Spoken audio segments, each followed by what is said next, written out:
introduce myself first. I'm Congressman Steve King. I represent Iowa's 4th Congressional District, and I come from a law enforcement family.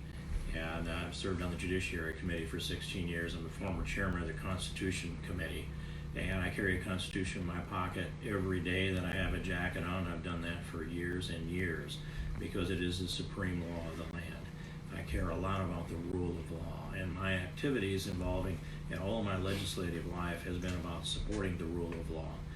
Listening to the testimony in the other room, I thank the United American Patriots for helping to bring this thing together and actually being the driving force that we can be here to stand up for John Hatley. And when I see an injustice, I want to correct the injustice. I've been spending all my adult life doing that too. And I reflect back upon sitting on a jury in 30 or more years ago, when it was a case in my home county, and I won't go into the depths of the awfulness of the crime that was committed, but on that jury, we went back in the deliberation room, and I was elected foreman of the jury. I know that's another election I actually won too.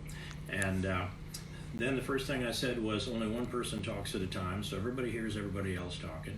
Second rule is we're going to take a vote here and see whether we think he's guilty or not guilty, so we know where we stand before we start to deliberate. We handed out 12 pieces of paper, torn off a yellow legal pad, and they all came back to me, and I looked at them, and 11 of them said not guilty, and one of them said guilty, and I was the only one that knew who was the guilty one, or who thought he was guilty, because that was me.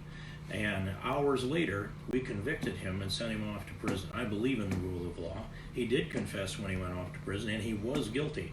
But that's how much I care about justice. If somebody else had been sitting on that jury that day, that perpetrator of that awful crime would have walked free, and we would have let that whole family down. This is the opposite of that scenario as I see it. And I see it sitting there listening to this testimony, reading all the documents that I get my hands on about the entire scope of the life of John Hatley. I come to a place where if I'm on the jury and I'm asked to vote whether I think he's guilty or not guilty, I could not vote this man guilty of the crime that he has already been convicted of. And then I go to the second phase of this and I think, okay, but we've got a conviction we're dealing with here. So is it about bringing about justice?